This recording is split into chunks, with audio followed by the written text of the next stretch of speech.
Craig Lally. I'm president of Los Angeles Police Protective League.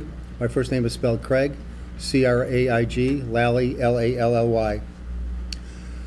I'm a police lieutenant with 35 years of experience with the city of Los Angeles.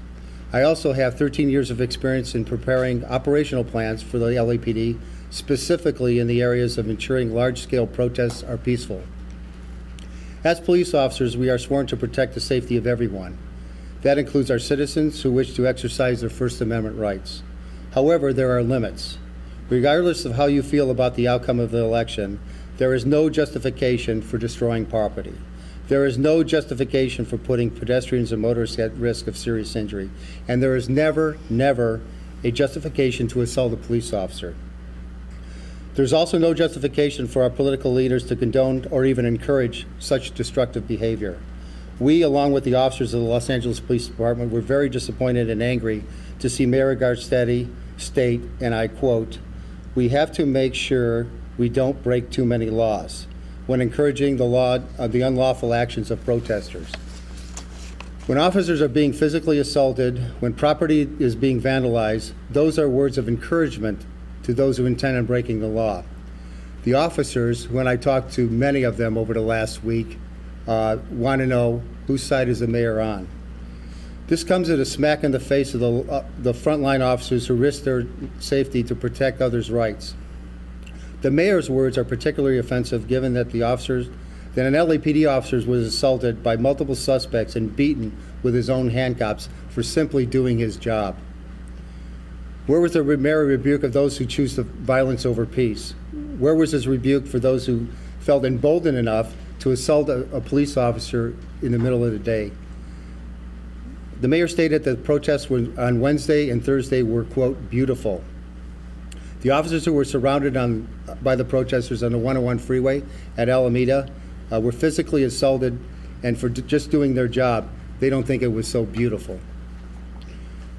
We are asking for the mayor to apologize to the officers for his comments, to take back those words, to stand with the police officers who work tirelessly to protect this city. We are asking for the mayor to make sure our officers never get placed in a situation where they face this again. Just like the officers that were on the freeway, they were surrounded by a crowd, and basically we couldn't get any help to them for a very long period of time. Our staffing problems are not new. We've been sounding the alarm for this for nearly a year. We still wait for the mayor to answer the alarm and to produce a credible plan to address our understaffing. If he spends as much time working on baseline staffing to keep the city safe instead of kowtowing to the lawbreakers, Los Angeles would be a safer city. In the meantime, we are asking for City Controller Ron Galprin to come in and give the public and our officers a true understanding of what happened this week into the department's inability to keep the city safe. At this time, I would like to direct you to the tape that's going to be played right now.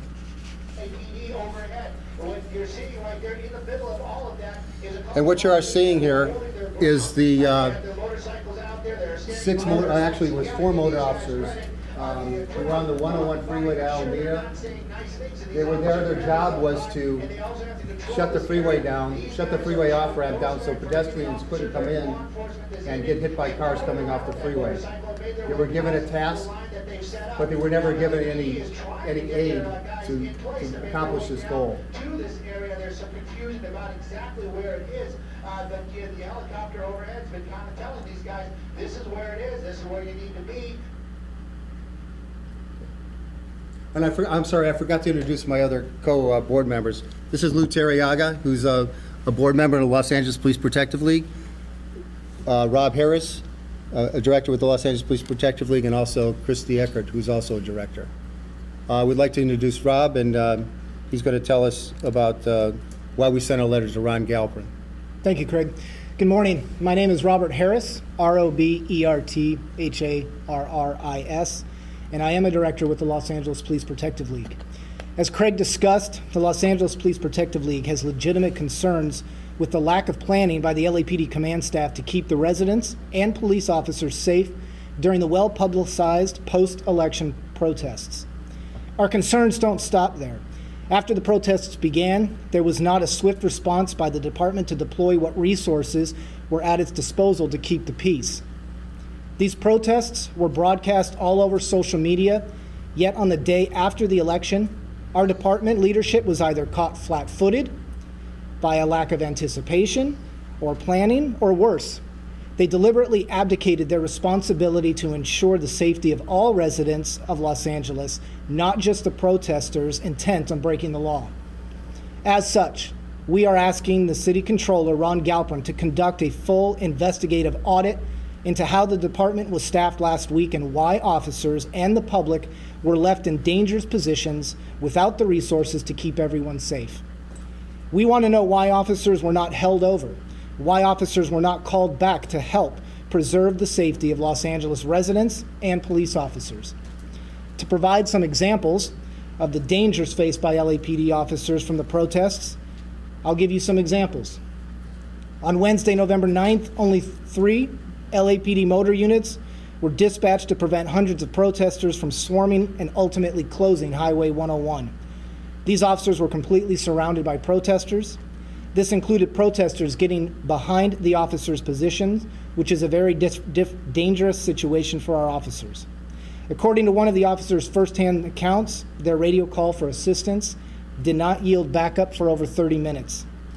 On Thursday, November 10th, a plainclothes LAPD officer was viciously assaulted while attempting to arrest a suspect who was vandalizing the police administration building. Again, overwhelmed by protesters, the officer was struck from behind, beaten with his handcuffs, and punched in the back of the head by a third party. An additional officer was attacked and his firearm was stolen. We know that several police divisions operated at severely low levels during this past week's protests.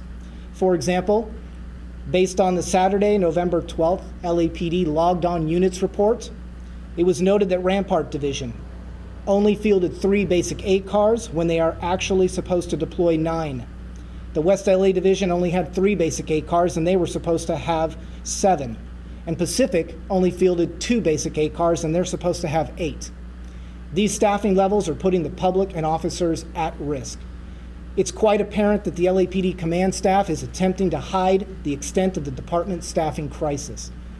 The public and frontline officers deserve to know if LAPD is truly prepared to safely manage major incidents, whether it be large-scale protests, a terrorist attack, or even hosting the Olympics, while still being able to adequately and safely police the rest of the city. There's no way to address our police staffing crisis if we do not know exactly what the scope of our challenge is. We do not believe that Chief Beck, Mayor Garcetti, or his hand-picked police commission are able to conduct a no-holds-barred, independent analysis of the LAPD's state of readiness. That is why we are pleading with the City Controller, an independently elected official, to take action. Without Controller Galpern's independent review, which must be released publicly, neither the residents of Los Angeles nor the frontline officers will ever get the facts. Thank you, and at this point I'll turn it back over to Craig for some question and answers. And I just want to point out one more thing. My understanding, there was no operational plan after the election. The department, I believe, didn't think that Donald Trump had a chance of winning this election, so there was absolutely zero preparation for this. I worked the federal building. I did every demonstration for 13 years, every anti-war protest. The first thing you do is have an operations plan to make sure that things don't go south, and one wasn't even written for this event. So I don't understand why the department didn't do that. They're supposed to be they pride on how prepared they are for these events, and they had no preparation for this, for what happened at the end of the election. We're free to answer any questions. Have you reached out specifically to the mayor or the city controller and for a response to your concerns? And if so, what are they saying? Well, you want to answer the Yeah, controller? we actually drafted a letter and sent it to the city controller's office asking Ron Galpern to conduct the investigative audit, so that's already been sent. It was also sent to all the city council members as well. Craig had a brief conversation with Mr. Galpern on yesterday, and let him know that we would be needing his assistance in this issue, and he stated that he was more than willing to help us out on this issue. What about the mayor? Have you reached out to him other than? No, we have. As a matter of fact, there's representatives from the mayor's office here today, so we will be discussing it with them. What is the kind of staffing you guys would have liked to have seen? Can I ask it? Yeah, go ahead. Okay. Well, first of all, what they should have done is write an operations plan. What they should have done, the first event, and when it was going south, when they had over 5,000 or 6,000 people in the street, you call a TAC alert, immediately call a TAC alert, citywide TAC alert, because what will happen is it will reduce the call loads to the officers that will be coming to the event. With the remaining officers will only be handling emergency calls for service. That's the first thing I would have done.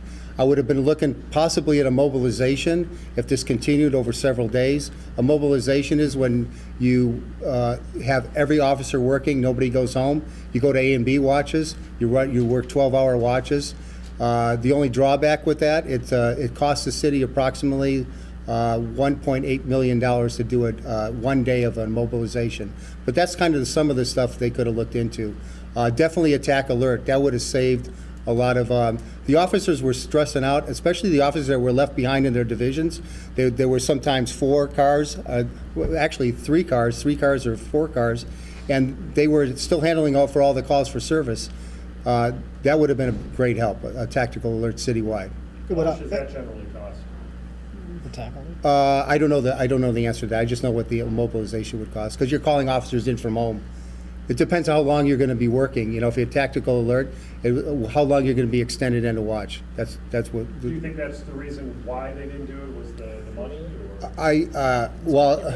Yeah, you can speculate. You know, another key point here is command staff needs to admit that we're staffed thinly. That would be first and foremost. We've been sounding the alarm as the board since January that we are severely understaffed, that we are severely underdeployed. We presented to the Public Safety Committee in a hearing. The department was there, gave no justification and no answers. No follow-up has come from that. So how about we start with the command staff admitting that we're already starting from a position that's at a disadvantage because we're already understaffed. We can't talk about solutions until they acknowledge the fact that we're already understaffed. With regard to the mayor and the demand for an apology from you guys, for the officers, reached out to the mayor's office, and basically they're saying that he did make that call to say and address public safety, saying in no uncertain terms there's no place for the destruction of property, for the dangerous stopping of traffic in a city where overwhelming majority of people are exercising peaceful protesting. So. Well, that doesn't go in line with the statement he made to the public, though, which is right to your right. The bottom line is, we're worried about the safety of the police officers. We're worried about the safety of the citizens. When people aren't arrested for even minor violations, it emboldens them to do other things. That's what's going wrong in Portland right now. They let it get out of control. That's what you have to do when you have a demonstration, because if these people aren't arrested, especially when they got people that are anti-government, members of the Communist Party, hate the police, they'll just keep on doing this day after day after day. That's why you got to arrest them for a violation, get them warehoused, and get them off the street. And that statement is not a statement from a leader. I'm sorry, it's not. When you make a statement like that we have to make sure we don't break too many laws by doing it, is not the statement of a leader. We're also still waiting for the mayor to come out publicly, after he said he was proud of the protesters, to come out and make a statement about the officers that were assaulted. A real leader would come out and acknowledge what happened to those officers and ask for that type of behavior to stop. Demand that the protesters do so in a lawful and peaceful way. But he wasn't, he was silent. Can you elaborate on what happened on the 101? Because I was up there that night. I wasn't watching that crowd for a long amount of time, but I was there for at least a half an hour. It was a mix of your guys and CHP that were holding the right there. I didn't see anyone get hit, and I was also a little curious how they wound up there in the first place, because there was a large swath of CHP on one side of the freeway, a large swath of LAPD on the ramp, and then those guys just kind of popped up in the middle of the protest ground. What were they doing there at the beginning? They kind of seemed away from the rest of the people. What happened in that situation is basically a supervisor at the scene made the call. They were notified that the crowd was moving to the freeway. The supervisor made a decision to stop them from getting on the freeway for their own safety, and it went south after that. Eventually the crowd was about 200, got behind the officers and they were trapped. They put out several help calls. Nobody was responding because they couldn't get through the crowd. So that's how it initiated. That should have never have happened until you have the resources to back you up, and that's where it went south. Were they attacked or injured? I thought you said they were assaulted. No, That's a separate that was the incident at the police administration building, correct, yeah. And let's be clear that just because nothing happened in that incident to those motor officers that were surrounded doesn't make it right at all. The idea that command staff would rather be lucky than good is not a way to operate. Just because something didn't happen to those officers is not a justification for allowing it to happen.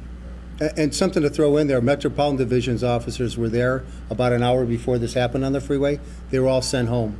And then when they got home, it went south and they were all called back into work 2 hours later. So obviously it proves to me there was very poor planning. There was no plan.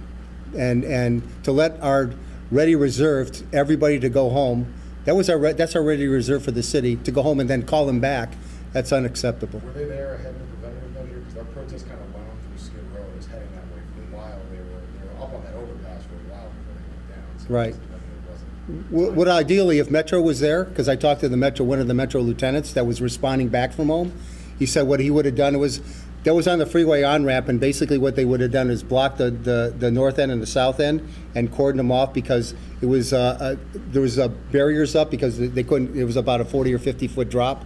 So they would have encircled them and then brought in arrest teams and arrested everybody on that off-ramp. And do you guys have an overall sentiment toward the protests? I've heard you say several times here that you want to see more arrests made. I think between 300 and 400 people were arrested last week, a lot of them for vandalism, a lot of them for failure to disperse. I mean, I was out in Grant Park on Friday, Saturday morning, I guess, about 100 people who were just retired from the street of the park were arrested. What more do you want to see? Some of the people that are refusing to disperse are being arrested. I've seen many people sort of spray paint buildings and immediately get taken down, both by protesters themselves and the police. What other arrests or what other violations do you want to see arrests for? Because they seem to be too many problems. Well, what we want to see, first, let's be clear that the protesters, when they do it peacefully, have every right to do that. Protesters have every right to feel however they want to feel. What they are not entitled to do is to block our freeways. They are not entitled to damage property. They are not entitled to vandalize property. And they most certainly are not entitled to attack our police officers, period. There's no justification for that, ever. Now, if they want to protest in a peaceful way, the Los Angeles Police Department and its officers will make sure that that happens in the professional way that we always do. So the issue is not about how many arrests do we need to make or what does LAPD need to do. The message needs to be, and should have been from our own mayor, that you need to protest in a peaceful, lawful way, not in an unlawful way.